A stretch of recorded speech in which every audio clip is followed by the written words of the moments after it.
নমস্কার, আমি সুভাষ রঞ্জন বন্দ্যোপাধ্যায়। দেখুন, আমরা দেখতে দেখতে 2026 সালের মে মাসে চলে এলাম, অর্থাৎ 5 নম্বর মাসে, অর্থাৎ বুধের মাসে।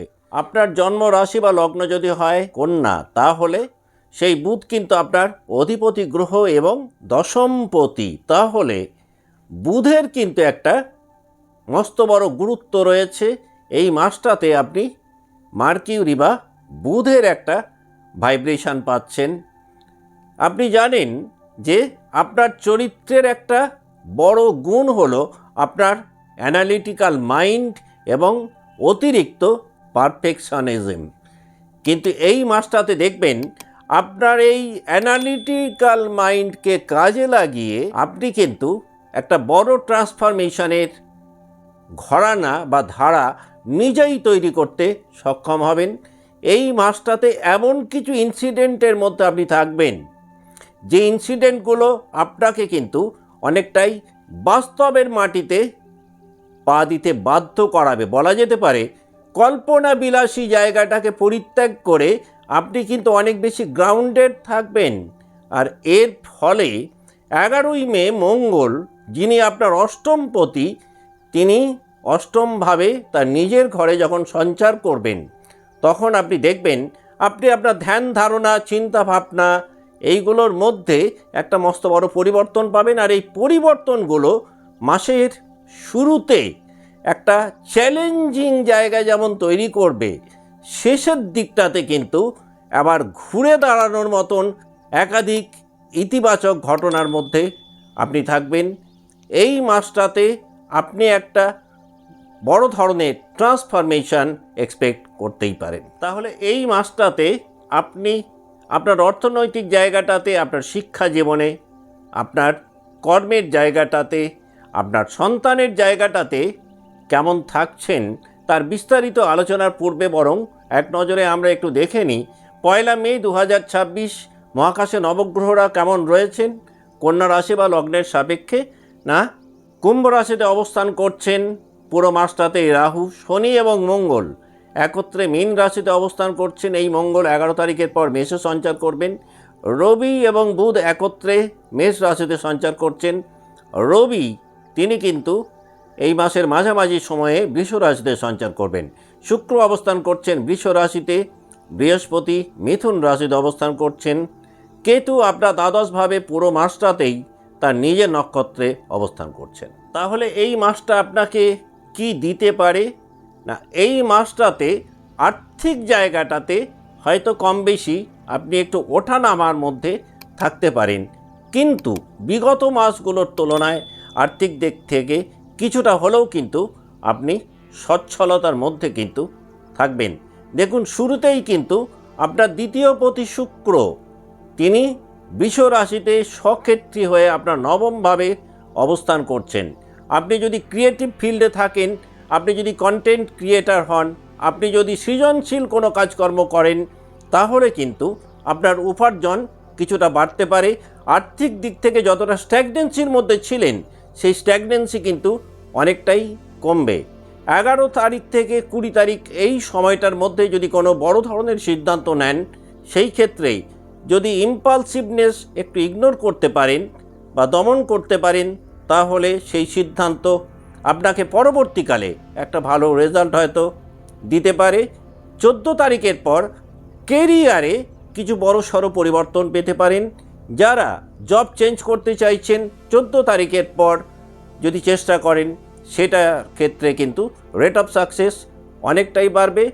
এই মাসের সেকেন্ড হাফটাতে, অর্থাৎ 15ই মের পর কিন্তু তুলনামূলকভাবে বিগত 1.5-2 মাস যা কাটালেন তার তুলনায় লাক ফ্যাক্টর কিন্তু অনেক বেশি হেল্প করবে জীবনে এগিয়ে যাওয়ার ক্ষেত্রে, যদি আপনার রাশি বা লগ্ন হয় কন্যা। আপনি যদি কোনো কম্পিটিটিভ এক্সাম দেন, তাহলে এই মাসের সেকেন্ড হাফটা কিন্তু অনেকটাই সাপোর্টিভ হতে পারে। তবে সপ্তমভাবে যেহেতু শনিদেব পুরো মাসটাতেই থাকছেন, তাই কম বেশি মেন্টাল প্রেশার বা যে কোনো ছোটোখাটো কাজকর্মের ক্ষেত্রেও দেখবেন একটা ডিলে হওয়ার মতন কিছু ব্যাপার হয়তো ঘটবে। হেলথের দিক থেকে কিছুটা হলেও শরীরে ওয়াটার ব্যালেন্সের প্রবলেম হতে পারে। তাপজনিত কারণে অসুস্থতা হয়তো কিছুটা তৈরি হতে পারে। যদি আপনার রাহু বা মঙ্গলের মহাদশা বা অন্তর্দশা চলে, তাহলে আপনি আপনার জন্মছকে যদি দুর্ঘটনার কোনো যোগ থাকে, তাহলে এই মাসটাতে আপনি যদি একটু কেয়ারফুল থাকেন, আখেরে আপনি বেনিফিটেড হতে পারেন। এখন আমরা দেখে নেব কন্যা রাশি যে 3টে নক্ষত্রকে নিয়ে গঠিত, সেই নক্ষত্রে যারা জাতক বা জাতিকা রয়েছেন মে 2026-এ তাদের ক্ষেত্রে কি কি করতে পারে।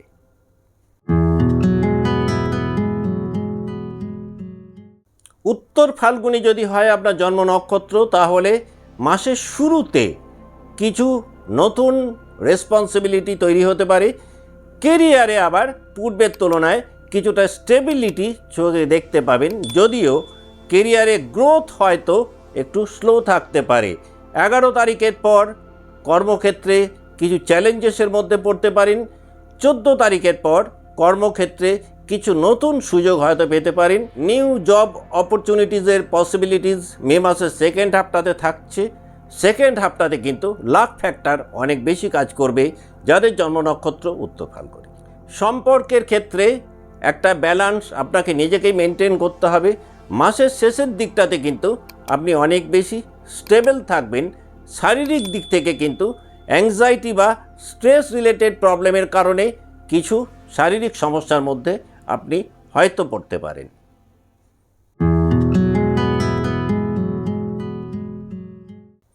আপনার জন্ম নক্ষত্র যদি হয় হস্তা, তাহলে কিন্তু মে 2026-এ আপনি আপনার কর্মদক্ষতাকে কাজে লাগিয়ে প্রথম 10টা দিনে যে কোনো সমস্যার একটা বড় ধরনের মোকাবিলা করতে সক্ষম হবেন। আর্থিক দিক কম বেশি ওঠানামার মধ্যে হয়তো থাকবে, তবে 11 তারিখের পর ওয়ার্ক প্রেশার পূর্বের তুলনায় অনেকটাই বাড়বে। 11 তারিখের পর কেরিয়ারে কিছু হঠাৎ পরিবর্তন আপনি পেতে পারেন। সেকেন্ড হাফটাতে চাকরি জীবনে কিছু ইমপ্রুভমেন্ট আপনি এক্সপেক্ট করতে পারেন। এই মাসের শেষের দিকটাতে কিছু নিউ জব অপরচুনিটিস আপনি পেতে পারেন। যারা খুব ঘনিষ্ঠ সম্পর্কে রয়েছেন, কমিউনিকেশনের জায়গাটাতে যদি পরিচ্ছন্নতা মেনটেন করতে পারেন অতি উত্তম। না হলে কিন্তু একটা কমিউনিকেশান গ্যাপ মে 2026-এ তৈরি হতে পারে। মাসের শেষের দিকটাতে যে কোনো ক্ষেত্রে সিচুয়েশান পূর্বের তুলনায় অনেকটাই বেটার জায়গায় থাকবে। চেষ্টা করুন ডাইজেস্টিভ সিস্টেমের কোনো প্রবলেম থেকে নিজেকে যতটা সম্ভব কেয়ারফুল রাখার।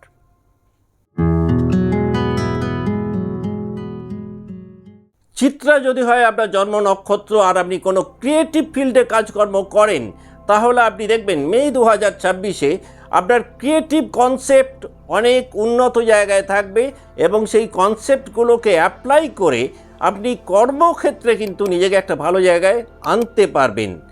কেরিয়ারে হয়তো কিছুটা অনিশ্চয়তা থাকতে পারে, কিন্তু সেই আনসার্টেনিটির মধ্যেও নিজেকে অনেকটা নিজের যোগ্যতা এবং দক্ষতাকে কাজে লাগিয়ে আপলিফ্ট করতে পারবেন।